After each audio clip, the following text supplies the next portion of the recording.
people of Greenland, you have underinvested in the people of Greenland, and you have underinvested in the security architecture of this incredible, beautiful landmass filled with incredible people. That has to change. And because it hasn't changed, this is why President Trump's policy in Greenland is what it is. And what we think is going to happen is that the Greenlanders are going to choose through self-determination to become independent of Denmark, and then we're going to have conversations with the people of Greenland from there. So I think that talking about anything too far in the future is way too premature. We do not think that military force is ever going to be necessary. We think this makes sense. And because we think the people of Greenland are rational and good, we think we're going to be able to cut a deal, Donald Trump style, to ensure the security of this territory, but also the United States of America. I'll do one more question.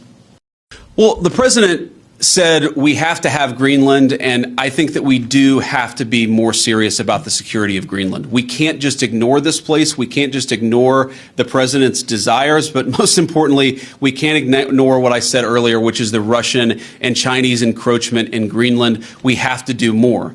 Now, what the president said in his State of the Union address, and he was very clear about this, is we respect the self-determination of the people of Greenland, but my argument again to them is I think that you'd be a lot better coming under the United States security umbrella than you have been under Denmark's security umbrella. Because what Denmark's security umbrella has meant is effectively they've passed it all off to brave Americans and hoped that we would pick up the tab. We're simply saying to the people of Greenland, when the president says we've got to have Greenland, he's saying this island is not safe. A lot of people are interested in it. A lot of people are making a play. We know that America cares about the security of this island for the sake of the people of Greenland, but also for the sake of the national security interests of the United States of America. So our message is very simple. Yes, the people of Greenland are going to have self-determination. We hope that they choose to partner with the United States because we're the only nation on earth that will respect their sovereignty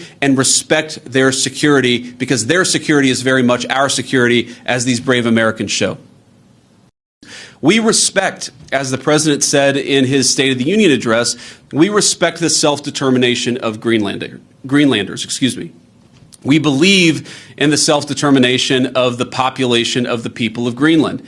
And our argument is very simple. It is not with the people of Greenland, who I think are incredible and have an incredible opportunity here. Our argument really is with the leadership of Denmark, which is underinvested in Greenland and underinvested in its security architecture. That simply must change.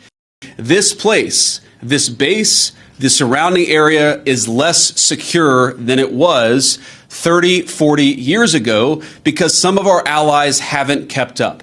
As China and Russia have taken greater and greater interest in Greenland, in this base, in the activities of the brave Americans right here, we know that too often our allies in Europe have not kept pace. They haven't kept pace with military spending, and Denmark has not kept pace in devoting the resources necessary to keep this base, to keep our troops, and in my view, to keep the people of Greenland safe from a lot of very aggressive incursions from Russia, from China, and from other nations. Now, President Trump, as he says all the time, and as a lot of people recognize, is a president of peace. We want to have good relationships with everybody. That includes, even to the extent possible, the Chinese and the Russians. But part of having good relations is showing your strength when you have to.